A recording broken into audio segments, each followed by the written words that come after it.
stable, what is here, then the third one is like complete separation. So, It's like mouth, around the nose, below the eyes.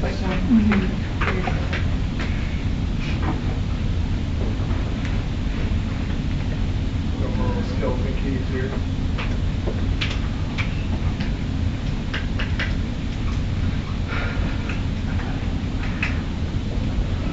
Yeah, 1, 2, and 3.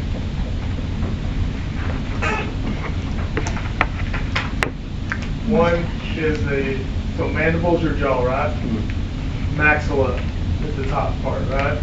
It's a complete separation of the maxilla. So like if I were to open my mouth like this, my top row of teeth would fall down. There's a good one on Savage Medic on Instagram. They got so many good pictures now, it's hard to get back to some of the older ones. But like, I've gotten one before where I thought it was dentures. yeah, I it's like a denture. It looks like a denture fall. I was trying to innovate and I tugged just a little bit because they're like, oh yes, dentures, remove them, and then I realized they weren't dentures. That's a Laporte one. Yeah.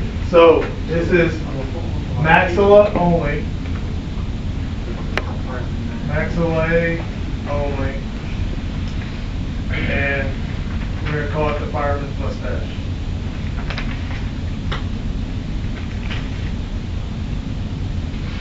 Just to let you know it's a maxilla. So it's just where the teeth fall out? Yep. Your upper row falls.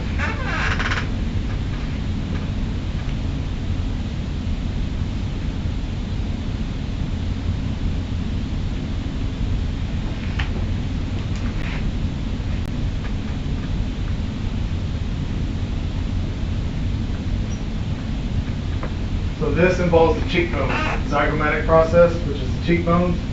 You can get the maxilla too, and looks like a little one of those little nose CPAP, so I'll call it a CPAP.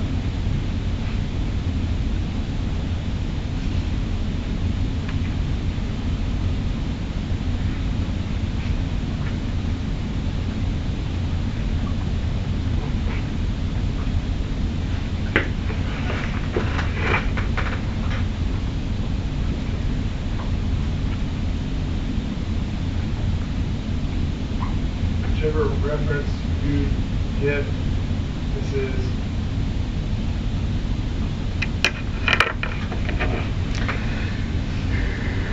the 3 has got orbital fractures.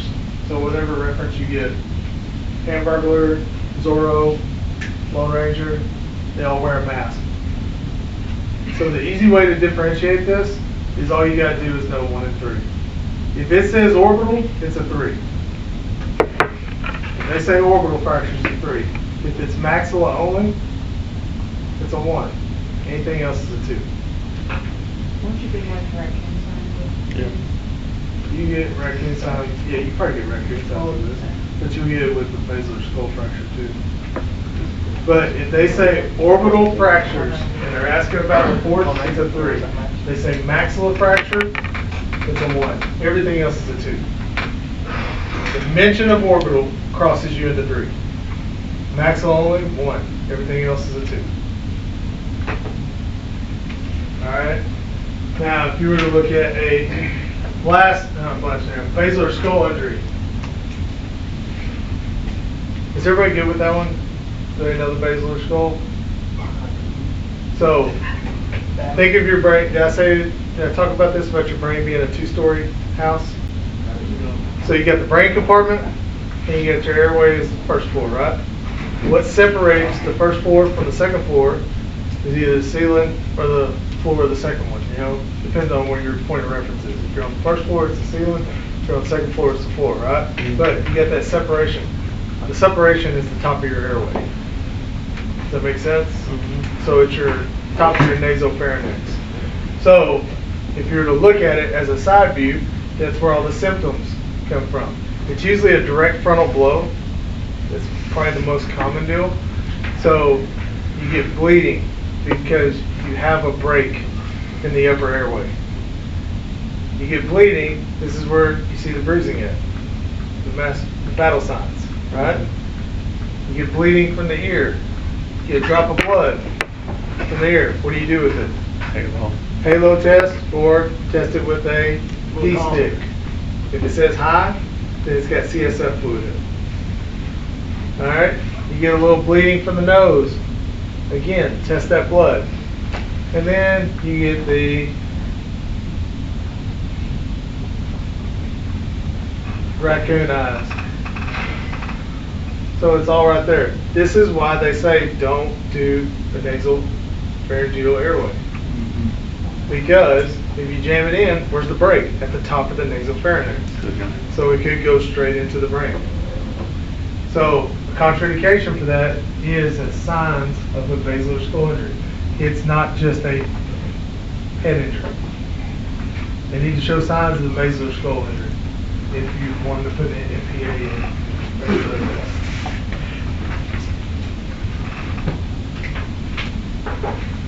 But vital signs, raccoon eyes, bleeding from the ear. Alright. Blast injuries. What are your blast injuries? How are they labeled? Primary, secondary, tertiary. Alright. Yeah. Tertiary. And then quaternary, quaternary? I don't know. Primary. Secondary. Tertiary. And I think it's quaternary. Tertiary. Yeah. Alright, so the primary is the blast wave. Secondary is what? The shrapnel. Tertiary is you getting thrown.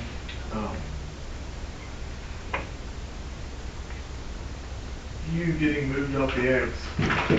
And quaternary is the aftermath.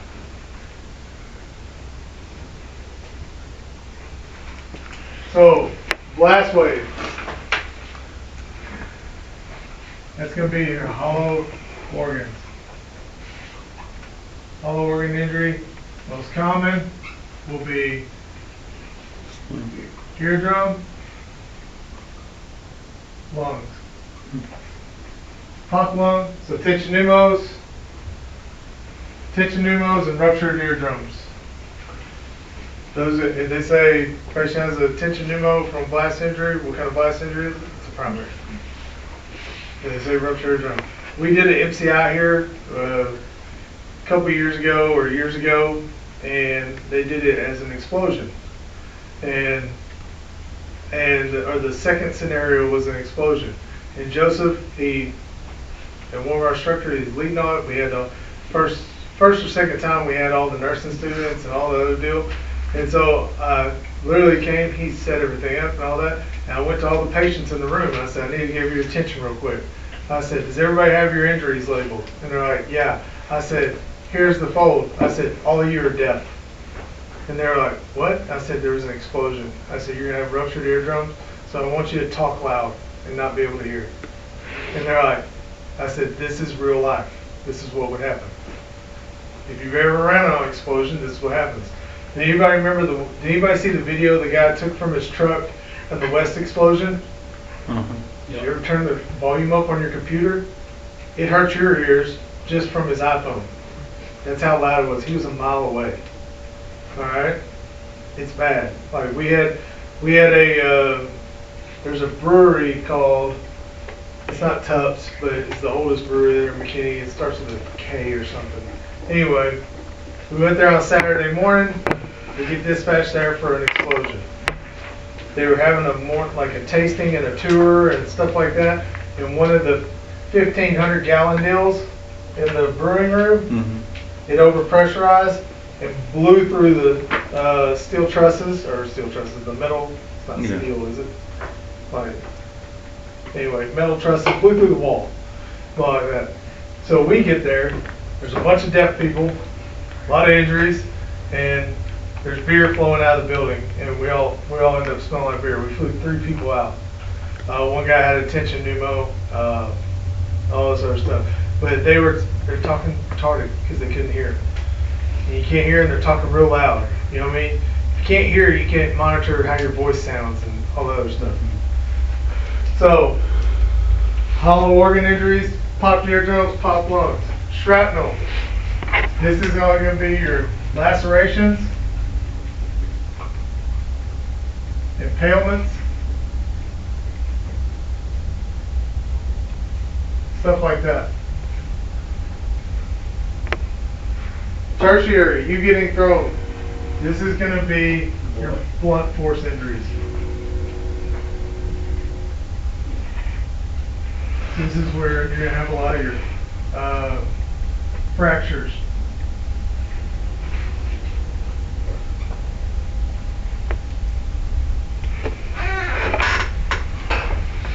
Cervical spine, C-spine injuries, stuff like that. And then quaternary is, I don't know what they'll ask you about it, but it's like the aftermath. So if you make it through the blast and the explosion and all this other stuff, and then the building collapses on you, that's a quaternary injury. If you get, I think my example was if they laced the bomb with dead hooker Hep C blood, and you get Hep C afterwards, if they weaponize measles and you get measles, that's an aftermath, that's a quaternary. But the most common one would be a building collapse after the explosion. So a secondary injury. Yeah.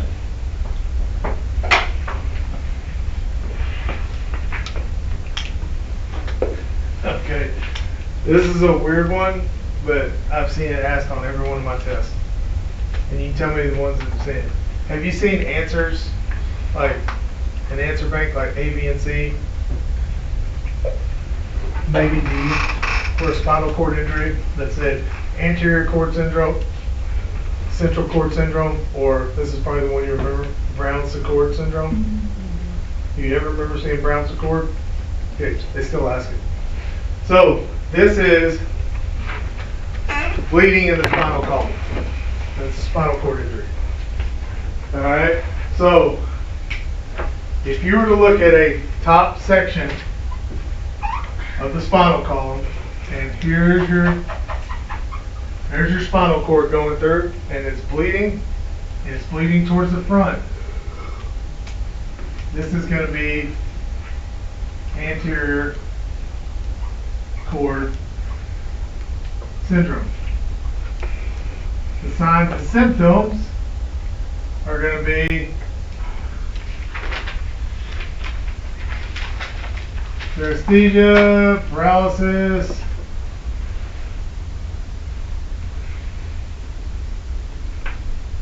basically loss of PMS below the level of injury.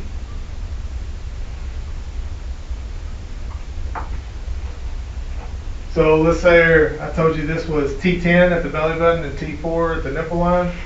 Let's say from the belly button down, you are essentially paralyzed or something. If you didn't sever the cord, if it's bleeding causing pressure on the cord, it's anterior cord syndrome.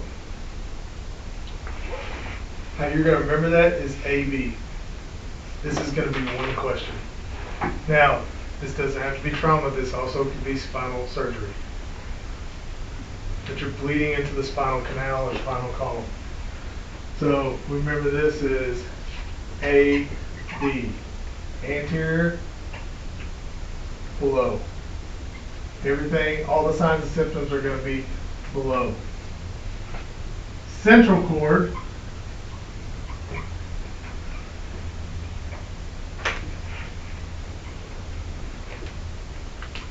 looks like this.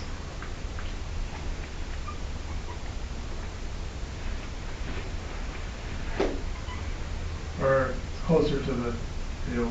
All the bleeding is around the spinal cord. If it's bleeding in the middle and stuff like that, then it's going to be evenly distributed to your extremities. So central cord is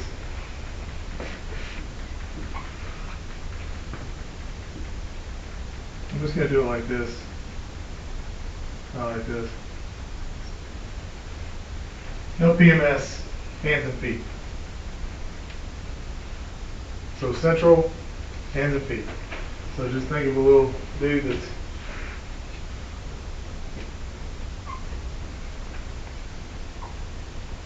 all his symptoms are going to be in the outer extremities. This is the most likely one you'll get. This is the two dudes that decide to name it after themselves. They have a weird name. Brown Secord. Sequard, however you say it. Alright, so Brown Secord looks like this.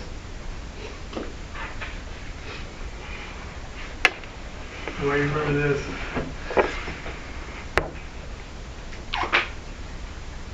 Right and left. So they're going to give you like temperature perception on one. They're going to give you signs and symptoms on one side, and they're going to give you signs and symptoms on the other side. It'll be like temperature appropriation or something like that. Basically, your ability to feel hot and cold on one side will be off, and then the other side will be like maybe some paralysis or PMS stuff. Hey, anterior, below, central, hands and feet. Brown Secord is always going to be right and left. It's that simple. You have to narrow it down because you're not going to be able to remember all the little intricate signs and symptoms. But again, this can be trauma or spinal surgery. But if it's right and left, it's Brown Secord. If it's top and bottom, if it's below the injury, AB, anterior cord, and then hands and feet. Simplified. You got to put stuff in boxes so you'll be able to remember it on the test.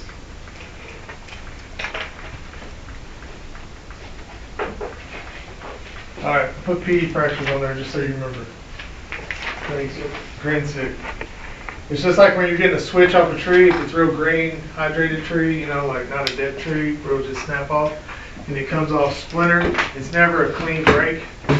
They get the green stick fractures. It's an old question. They just like to use it. Yeah. Also, bones, kids, real pliable. So, yeah, don't always snap. I remember I got a question that said, what is the worst pediatric bone fracture? Is one of the answers was green stick or epiphyseal? I thought that one was the one where if you hit the certain... The growth plate. Yeah, the growth plate. Yeah, you don't want to fracture anything on the growth plate because it could damage it, keep growing. But a green stick fracture is pretty common. Don't they make it worse? They just break the whole thing, right? Huh? Don't they just break the whole bone so it could grow back? It depends on the level. You're talking about the green stick? If they can split it or pin it, they'll probably do that. For kids, it'll grow back.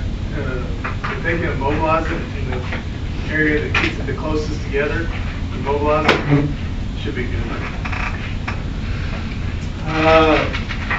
Burns. So, we've already covered the rule of nines and all that stuff. Electrical burns.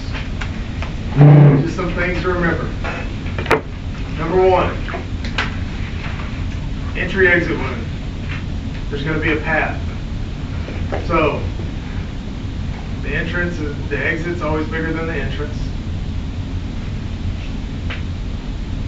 Number two is, well, it should be number one, safety. Make sure the power source is shut down before you approach.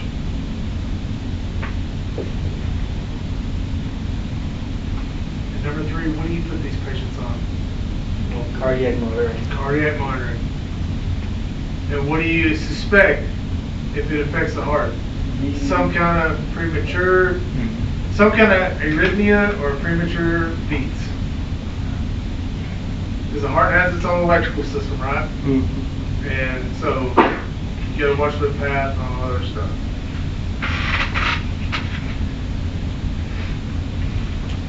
Chemical. Keep it simple. If it's dry, you brush then flush. If it's wet, it's flush. Usually it's like 20 minutes. And any of y'all ever worked in a plant before? seen like eye washing stations. They probably have some at Lowe's now. I worked in a couple different plants, and cement plants and some other stuff, and they had like these eye wash stations, like, you're gonna flush for like 20 minutes, you suppose so. What's the reckon? I'm assuming you will, since you know that. You ever got one in your eye? Yeah, it hurts. Yeah, it hurts. So contact lenses, is that what you're talking about? Huh? Those contact lenses that you could put in a flash, was that what you're talking about? Are you talking about the how they have a different deal? I know what you're talking about. It's like a suction cup you put over and you flush with it. I think it starts with an M, the name for it. What it's called. I worked Yeah. at a, Morgan's Lens. yeah. Yeah, Morgan's Lens. I worked You at a can warehouse, flush with someone had those. to do that. Usually you just do, think about it, the reason why I said the flushing stations, because you want to flush up and let it come off. So, but if it's wet, flush it 20 minutes. If it's dry, brush and flush. Then we'll get to that. What was the wet one? If it's wet, just flush it with water. 20 minutes. I don't think I didn't put that one on there, but they like to ask this, what's worse, an acid or alkaline burn? Alkaline. Because it causes what? Liquefaction of skin. It also hurts, I think it hurts less. So maybe it also can go deeper, I think. I don't know. I just know it does liquefaction. I didn't know if it's painless or anything. It liquidized, one more time, it liquidized. Liquefaction of skin.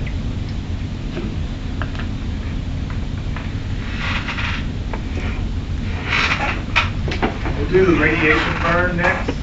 We'll save thermal for last. So radiation burn, what protects you from, we see radiation burns all the time. Sunburn is a radiation burn. People get chemo and radiation. Now you see anybody with a super red neck coming out of the deal, like just in the front, they get radiation, then they probably have some kind of thyroid cancer or something like that.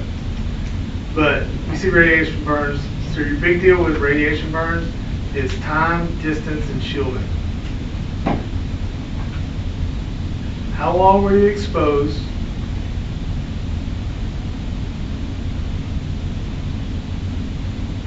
How close were you to it?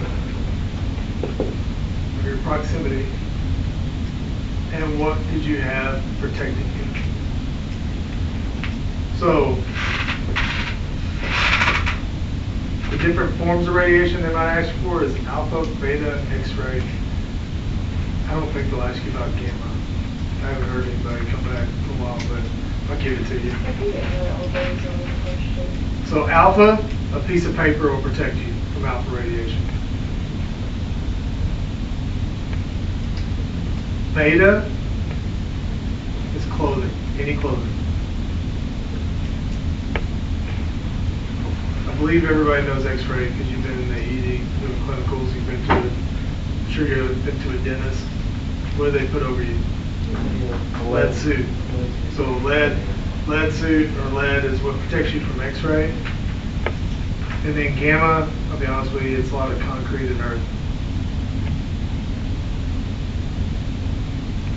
They do some gamma stuff at I think they do gamma stuff at it's one of those defense contractors. We got one up there in McKinney.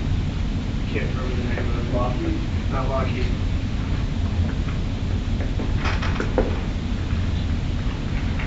It's in our district, I should know it.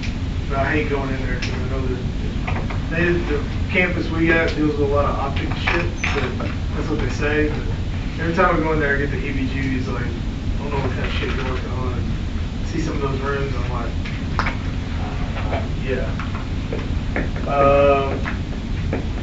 Now, thermal radiation. That's just your burn, right? Does everybody here, I don't care if you write it down, does everybody here know the difference? First degree is Sunburn. what we call it superficial, right? Second degree, partial thickness. Third degree, what's the big difference? Second degree, we see what? Blisters.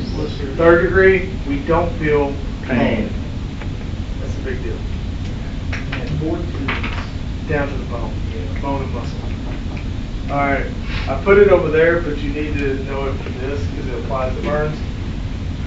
Rhabdo. It doesn't always apply to burns, but it can be medical or trauma. Do you know what rhabdomyolysis is? Muscle Gotcha. death. Muscle tissue breakdown, muscle death. Now, where does the muscle tissue that's dead get into? The bloodstream. Where does it clog up? The thighs. Kidneys. Oh. So muscle death, breakdown, and the big deal, one of the big signs you can see is kidney damage, and you can see it by the way they pee, is Coke or tea-colored urine. Now, they can get fatigued, tired, there's a lot of things that can happen. So you don't have to like traumatize, like it happens from burns because you're causing damage to the muscle, right? It can happen from major blunt force trauma, like blunt force or penetrating trauma. You could end up with rhabdo. Any kind of shock, you could end up with rhabdo. All right. However, the muscle tissue dies, because what does muscle tissue? What does tissue need? Blood flow. What is 3 words that define shock? Inadequate tissue perfusion. So shock, prolonged shock, can be like that. Blood loss, major trauma. You can get from those. You can get rhabdo from running a marathon that you haven't trained for, or doing one of those Spartan events. Someone just died. We had a guy get rhabdo when I got hired, and he works with me, and he got rhabdo from the physical agility. Cycling classes get wrapped into. Yeah. Any overexertion, if your muscle just happens to break down, it gets in the deal, clogs the kidneys. That's where you get the T-colors or whatever you're in. So, another one, lack of sleep and the overuse of muscles. If you're sleeping 4 hours a day and you're working 20 hours a day, you're probably going to end up with rhabdo. We had a guy he was the valedictorian of our EMT night course. So he's doing Tuesday, Wednesday, Thursday, 6 to 10. He's doing DeSoto Fire Academy, Monday through Friday, 8 to 5. He's their valedictorian too. And he's like super fit, so he works out a lot. And then he was one of those top end bartenders in Dallas that made a lot of money bartending. So he's up all hours of the night on Friday night and Saturday night. And he's studying, he's working out, he's working, all this other stuff. And by the 3rd month, he ended up at Methodist Mansfield in the ICU with rhabdomyolysis. You got to be able to give yourself a break, you know what I mean? Rest your muscles, stuff like that. But rhabdo, they used to have kidneys like to shut, that RAS system likes to shut down. It can shut down pretty good during shock. You know what I mean? But like rhabdo can happen. We had a guy going to rhabdo from the SWAT tryouts, like the first couple of hours. And then he goes, "You caused my rhabdo." I was like, "Dude, I didn't sign you up for this." And I said, "And everybody here is trying out is in some form of rhabdo. This way your body can handle it. You're hydrated." Our physical agility really wasn't shit at McKinney. 17 or 8, almost 19 years ago. But it really wasn't that big a deal. But he was a power lifter, no cardio. So he's good on, throwing up deadlifts and squats and all that, but he had no cardio. What happened? Throw that cardio in there, and boom, he ends up in rhabdo in the ICU. So, what's the treatment for rhabdo? A lot of fluids. Flush that shit out.